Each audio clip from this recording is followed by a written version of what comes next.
Welcome back to Market on Close. Let's talk some tech, figure out where the Mag 7 fit in the portfolio. Joining us, Eric Clark is a portfolio manager of the Rational Dynamic Brands Fund. Eric, welcome back. Tell us about how you guys find out which brands are most dynamic first, and then we'll talk about the ones that you like right now. Hey, Oliver. Yeah, a lot of this is just which spending categories are really important to consumers. How are consumers thinking? How are they feeling? What's their sentiment?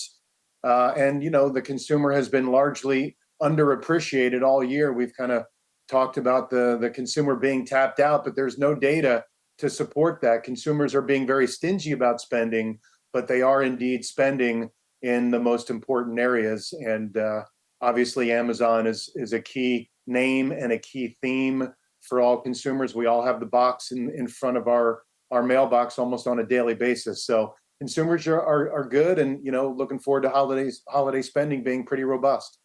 Your guys' fund up to 14% weighting in Amazon. That's big. That it is. We think it is by far the best opportunity, particularly in the Mag 7 names. It's cheap relative to itself. They're firing on all cylinders. Even the international division is starting to kind of cross into that positivity. So we love the retail business. There's a lot of torque in a model that's $500 billion in revenues when margins are just gently creeping up as the cost to serve customers goes down. Plus the AI and the cloud business are doing really well. So combined, there's a lot of robust growth ahead with good margin and profitability and free cash flow. The only other big tech name I see in there from the Mag 7 category, close to 5%, is Apple. I guess Meta too. Apple, Meta, Alphabet, kind of all sliding in there at 4.5%. In terms of the functionality of the fund, then, how much does it skew towards Amazon? How do you rebalance it if it gets too big? Well, we made this a very big overweight starting in the last half of 22 when Amazon in particular, all of those stocks got beat up in 2022 with rates rising, but we took that up pretty meaningfully because it just got way too cheap. And we have trimmed it along the way a little bit, but obviously it's had a pretty good run since the fourth quarter in particular of 22.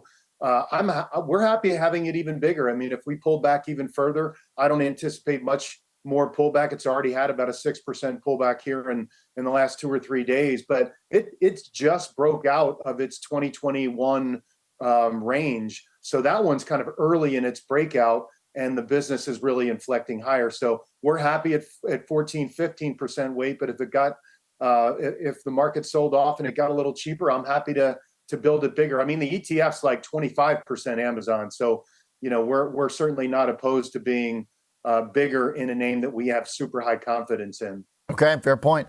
Apple at 4.5%. What's the holdup for Apple from the consumer, from the branding perspective? How come that's not ranking up there alongside Amazon? Well, valuation's obviously a lot different, but I really do believe in this upgrade cycle. I just think it's going to take some time. So that's a multi-year upgrade cycle for Apple Intelligence, and I don't think that's in numbers yet. It's just going to start slow, right? Word of mouth for first. The people that are early adopters take a bite of the apple, so to speak, and upgrade to the 16, and then try the features. Then word of mouth builds. Then more people start to upgrade. So for the first time in a couple of years, you're going to start to see iPhone sales really ramp up again. And when you have a massive installed base around the world plus good service revenue, that tells me the valuation's pretty warranted, and it's frankly the greatest consumer staple ever created. I know it's in tech as a sector, but it is clearly a consumer staple, part of our everyday lives. And I think the AI thing is going to really enhance all the products across the board over the next couple of years. They should benefit really well with free cash flow and revenue growth. When do you expect we'll get clear answers on the actual iPhone cycle and how the Apple AI is informing sales? Because right now we're mostly still guessing, right? Yeah, we are, but I think they'll have a good Christmas holiday season, and then again, and I think it'll slowly just kind of ramp up, step higher every quarter. as that word of mouth and as that functionality and the tools get added to the software updates. So we're pretty bullish on that one. In fact, we added to Amazon and Apple today into this weakness. Eric, real fast on Meta, what do you think about the way they're employing AI? It's pretty prevalent all over their apps now. It really is. I think they were an early winner in AI. So, and I expect that to continue. I mean, it's not surprising they're easing off a little bit today. I mean, if RFK gets involved in some of the commercials for pharma on television, I mean, they're always in the crosshairs of potential lumpiness in advertising revenue. But long term, we just feel like more engagement is going to just, because of AI, is going to drive more revenue, more free cash flow. They're serial buyers of their stock. They're managing their business a lot better than they were. There's no more metaverse. It's a pretty streamlined focus group of people, and the valuation is pretty reasonable. Okay, good arguments, Eric. Thanks. Hey, thanks, Oliver. Have a good weekend.